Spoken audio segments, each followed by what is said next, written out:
There was once a group of friends who decided to go on a camping trip to remote mountains. They were all excited to spend some quality time together and enjoy nature. They found the perfect spot to set up camp, near a river and surrounded by tall pine trees with a clear view of the night sky. As night fell, they built a warm fire to sit around and tell campfire stories. One of the friends, named Dave, started the storytelling by telling a spooky story he had heard before.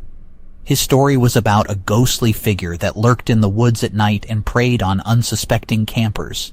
It was a creepy tale, and everyone was freaked out by it, and the fire had turned into a dancer of red and orange with ghostly shadows flickering on the trunks of the surrounding trees. It was Kate's turn to tell a story, and she was determined to lighten the mood. She took a deep breath and launched into her ridiculous tale that had everyone in giggles. Her story was about a giant frog who lived in the river nearby and had a habit of sneaking up behind campers and stealing their marshmallows. The group laughed and laughed, holding their bellies as tears streamed down their faces.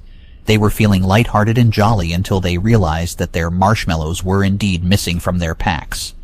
Suddenly, the woods seemed a little too quiet, and every snapping twig made them jump. They tried to dismiss their fear and blamed Kate's story for making them paranoid, but then they heard a strange noise from the woods. It was like a howl, or maybe a growl. They tried to ignore it, but the sound grew closer and more menacing.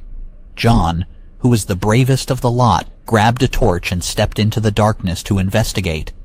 As he wandered into the woods, he heard the howling louder and sharper, until he noticed the glint of moonlight in some snarling teeth. He was face to face with a pack of wild coyotes. He turned around and with a quick bolt, dashed back to the camp and warned the rest of the group about the coyotes. Everyone got out their flashlights and huddled together with their backs pressed against each other, watching the darkness for any sign of danger. As they continued to gaze into the woods, they noticed that the howling had stopped, and the woods had grown eerily quiet. That was when they heard a rustling sound coming from the bushes behind them.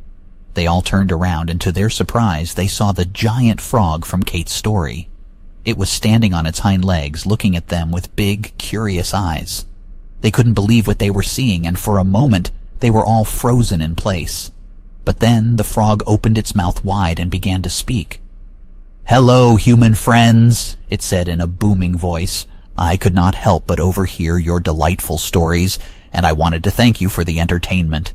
The group was astonished. They had never heard a talking frog before. But as they looked closer, they noticed something strange about the frog's eyes.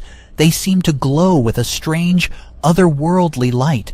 The frog continued, "I have a proposition for you. If you follow me into the woods tonight, I can show you something incredible, something that you will never forget." The group was hesitant. They had just been warned about the dangers of the woods, and they didn't know if they could trust a talking frog. But the curiosity was getting the better of them. Finally, they decided to take the risk and follow the frog into the woods. They grabbed their gear and flashlights and followed the frog deep into the heart of the forest.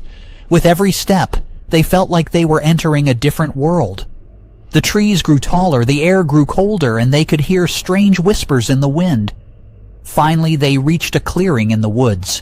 In the center of the clearing, they saw a massive stone circle surrounded by ancient symbols and markings. The frog hopped onto one of the stones and turned to face them. "Welcome to the portal," he said. "This is where our worlds meet. And if you're brave enough to step through it, you will embark on the adventure of a lifetime." The group looked at each other, unsure of what to do. They had never heard of a portal before, and they didn't know what kind of adventure awaited them on the other side. But they knew that they had come too far to turn back now. Finally, they took a deep breath and stepped through the portal into a world beyond their wildest imaginations. The adventure had only just begun.